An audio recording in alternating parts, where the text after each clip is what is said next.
ഉപദേശം കൊണ്ട് മാത്രം ഒരാളുടെ കഷ്ടകാലം മാറുമെന്ന് ഞാൻ വിശ്വസിക്കുന്നില്ല.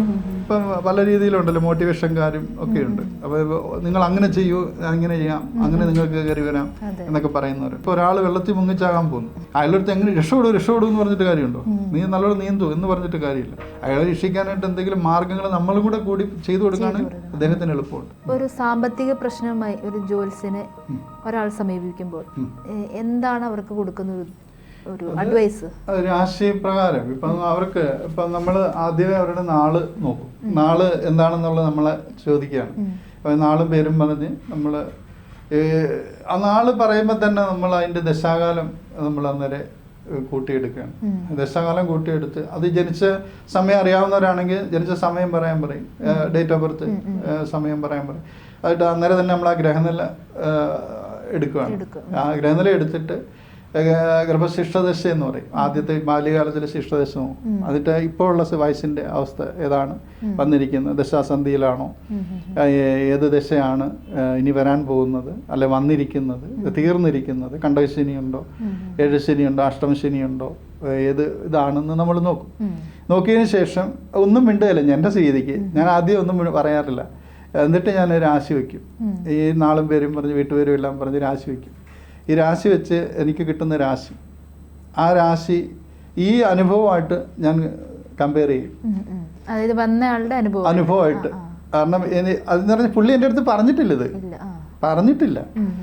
പക്ഷെ നമ്മൾ ആ ഒരു ഗ്രഹങ്ങളുടെ ആ ഒരു ദശാകാലം അനുസരിച്ചും അദ്ദേഹത്തിൻ്റെ അഷ്ടമശനി ഏഴശനി ഇങ്ങനെയുള്ള സംഭവങ്ങളെല്ലാം കൂടെ ഞാനൊന്ന് മന്നം ചെയ്യുകയാണ്. അത് കറക്റ്റ് ചെയ്യാനാണ് ഞാൻ ഈ രാശി എടുക്കുന്നത്. അത് എനിക്കൊരു പഠനമാണ്.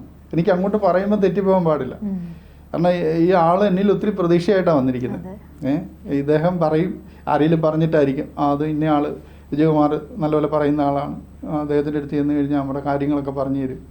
ഇനിയിപ്പം മാറിയില്ലെങ്കിലും വിഷയമില്ല, എൻ്റെ അവസ്ഥയൊന്ന് ശരിക്കും പറഞ്ഞു കേട്ടാലും മതി.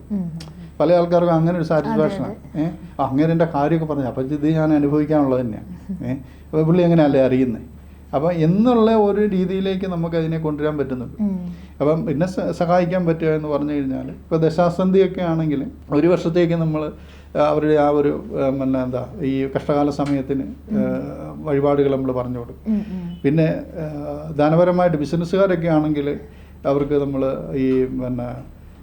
ഇപ്പം തൊഴിൽ ഉള്ള രീതിയിൽ സസ്പെൻഷൻ അങ്ങനെയുള്ള കേസുകെട്ടൊക്കെ ആണെങ്കിൽ അതിനുള്ള വഴിപാടുകൾ ഒക്കെ പ്രത്യേകമായിട്ട് തന്നെ ഉണ്ട്. പിന്നെ ബിസിനസ്സുകാർക്കൊക്കെ ആണെങ്കിൽ വനദുർഗാ മന്ത്രവും ധനലക്ഷ്മി മന്ത്രം, ശ്രീ സൂക്തം, ഇങ്ങനെയൊക്കെ സാമ്പത്തിക സ്ഥിതി മെച്ചപ്പെടുത്താൻ വേണ്ടി ഉറപ്പായിട്ടും മെച്ചപ്പെടും. കാരണം ഇപ്പം പിന്നെ വേറൊരു പ്രശ്നം ഇതിനകത്തുണ്ട്. എന്താ വെച്ചാൽ ഈ അമ്പലങ്ങളിൽ ഇരിക്കുന്ന ശാന്തിക്കാർ ഇപ്പം ഞാൻ കാണിക്കുന്ന ഫീല് ഈ ചെല്ലുന്നവരോട് കാണിക്കണം. അപ്പം ഈ മന്ത്രങ്ങൾ ഇപ്പം വനദുർഗാ മന്ത്രം ഹൃന്ദു ഉത്തിഷ്ട പുരുഷിക്കും സൗഷ്യമേ സംസ്കൃത ഇതിശയ്ക്കും വശയ്ക്കും വാ തന്മേ ഭൂതി ശമയ സ്വാഹ, ഇതാണ് സാധനം. അപ്പം ഇത് ഒരു വിഷമിച്ച് ചെല്ലുന്ന ഒരാൾക്ക് ഒരു 11 പ്രാവശ്യമെങ്കിലും ജപിച്ച് അർച്ചന ചെയ്ത് അയാൾക്കൊരു 12 ആഴ്ച അല്ലെ 18 ആഴ്ച നമ്മൾ എഴുതുന്ന പോലെ അത് ചെയ്തു കൊടുത്തു കഴിയുമ്പോൾ ഉറപ്പായിട്ടും അദ്ദേഹത്തിന് മാറ്റം വരും എന്നുള്ളതാണ്. അപ്പോൾ ശ്രീ സൂക്തം വളരെ വളരെ വളരെ എഫക്റ്റീവായിട്ടുള്ളതാണ്. ഗിരിണിവർണ്ണം എന്ന് തുടങ്ങുന്ന ഒരു സൂക്തമാണത്. അപ്പോൾ അത് കുറച്ചുണ്ട്. പക്ഷേ എന്നാലും നമ്മളിപ്പം ഒരു ഹോസ്പിറ്റലിൽ നമ്മൾ രോഗമായിട്ട് ചെല്ലുമ്പോൾ ആ ഡോക്ടർ നമ്മളെ പരിശോധിച്ച് ആ ഫീലിങ്സ് ഏറ്റെടുക്കുകയാണ്. എന്നിട്ടാണ് അദ്ദേഹം നമുക്ക് അനുയോജ്യമായ മരുന്ന്, നമ്മുടെ ഈ രോഗം മാറണമെന്ന് വിചാരിച്ചാണ് അദ്ദേഹം മരുന്ന് തരുന്നത് എന്ന് പറയുന്ന പോലെ ആയിരിക്കണം ഒരു ജ്യോതിഷനും ഒരു പൂജാരി.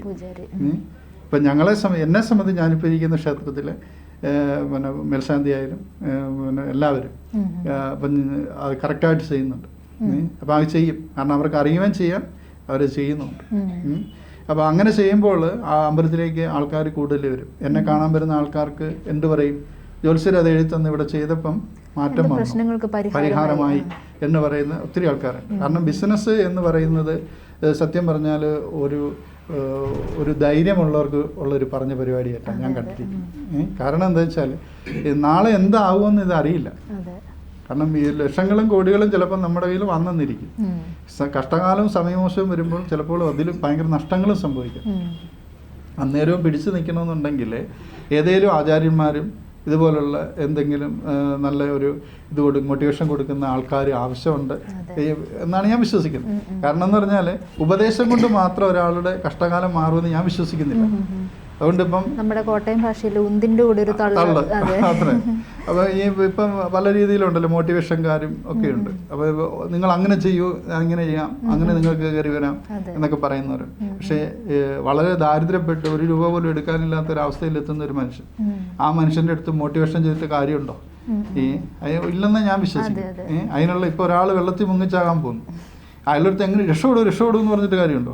നീ നല്ലോണം നീന്തു എന്ന് പറഞ്ഞിട്ട് കാര്യമില്ല. അയാളെ രക്ഷിക്കാനായിട്ട് എന്തെങ്കിലും മാർഗ്ഗങ്ങൾ നമ്മളും കൂടി ചെയ്തു കൊടുക്കാണ് അദ്ദേഹത്തിന് എളുപ്പമുണ്ട്. എന്ന് പറഞ്ഞ പോലെയാണ് ജ്യോതിഷത്തിലെ പരിഹാരങ്ങൾ. ഇപ്പം ഞാൻ ഈ പറഞ്ഞതുപോലെ നമുക്കൊരു ആത്മാർത്ഥത വേണം ജോലിയോട്. ഈ ചെല്ലെന്ന് പറഞ്ഞ ഫീലിംഗ് നമ്മൾ ഏറ്റെടുക്കണം എന്ന് പറയുന്ന ആളാണ്. അപ്പോൾ ഒരു അമ്മ അല്ലെങ്കിൽ ഒരു ചേട്ടൻ വിഷമിച്ച് വരികയാണ്, ഇന്ന പോലെയാണ് എൻ്റെ മോൻ എങ്ങനെയാണ്, അല്ലെങ്കിൽ ജോലിയില്ല, അല്ലെങ്കിൽ 40-40 വയസ്സായി എൻ്റെ മോൻ്റെ കല്യാണം നടക്കുന്നില്ല. നമ്മൾ ആ ഫീലിങ്സിൽ അതിനെ ഏറ്റെടുക്കണം. ഏറ്റെടുത്തിട്ട് നമുക്കറിയാവുന്ന നമ്മളെ ആചാര്യന്മാർ പറഞ്ഞു തന്നിരിക്കുന്ന ആ ഒരു മന്ത്രങ്ങളാണെങ്കിൽ മന്ത്രങ്ങൾ, സൂക്തങ്ങളാണ് അല്ലെങ്കിൽ വഴിപാടുകൾ എന്തായാലിക്കോട്ടെ, അത് നമ്മൾ ആത്മാർത്ഥമായിട്ട് ചെയ്തു കൊടുത്ത്. എനിക്ക് അങ്ങനെ ഒത്തിരി ആൾക്കാരുണ്ടെന്നാണ് എൻ്റെ വിശ്വാസം. അവരൊക്കെ എന്നെ ആ രീതിയിലാണ് കാണുന്നത്. അപ്പം നമ്മളെ കൊണ്ട് ചെയ്യാൻ പറ്റുന്നത് ഇതൊക്കെ ഉള്ളൂ.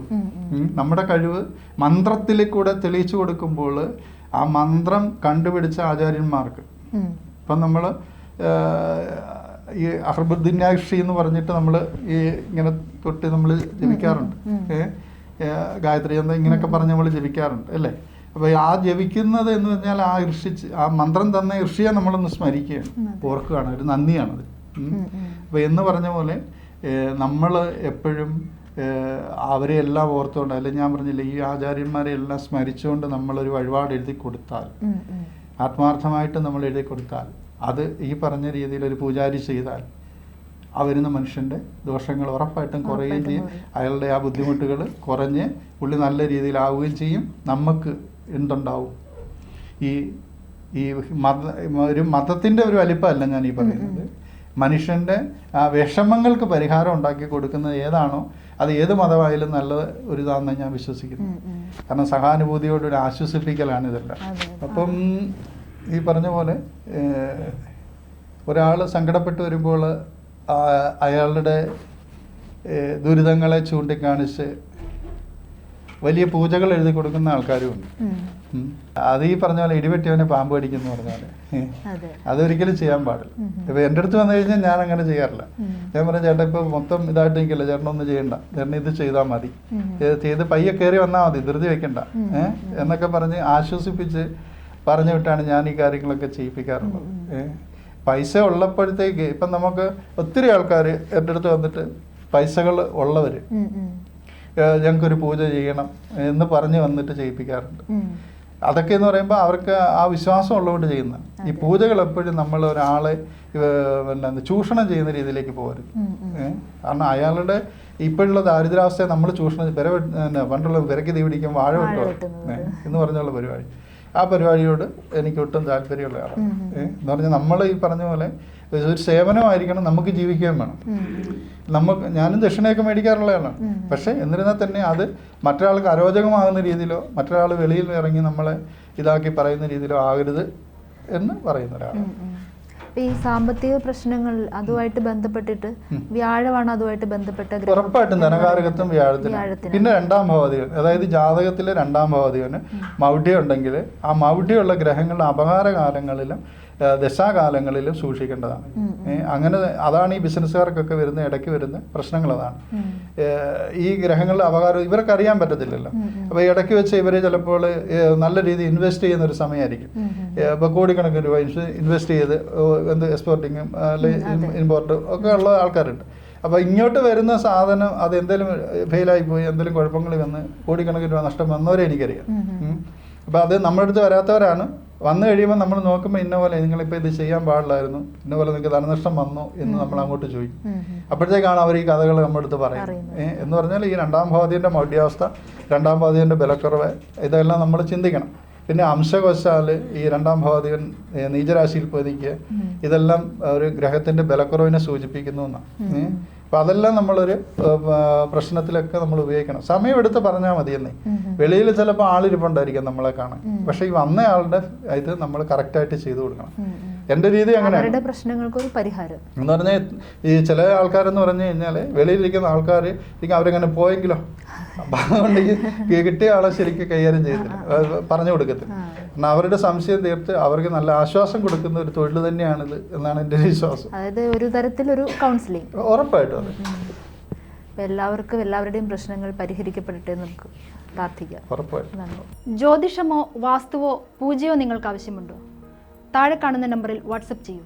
നിങ്ങൾ ചെയ്യേണ്ടത് ഇത്രമാത്രം: താഴെ കാണുന്ന നമ്പർ നിങ്ങളുടെ മൊബൈലിൽ സേവ് ചെയ്യൂ. അതിനുശേഷം ഞങ്ങളുടെ നമ്പറിലേക്ക് വാട്സപ്പിലേക്ക് ഹായ് അയയ്ക്കൂ. ജ്യോതിഷ സംബന്ധമായ എല്ലാ ആവശ്യങ്ങൾക്കും ABC മലയാളം നിങ്ങളോടൊപ്പമുണ്ട്. ജ്യോതിഷവുമായി ബന്ധപ്പെട്ട എല്ലാ വിശേഷങ്ങളും നിങ്ങളിലേക്കെത്താൻ ABC ജ്യോതിഷം സബ്സ്ക്രൈബ് ചെയ്യുക.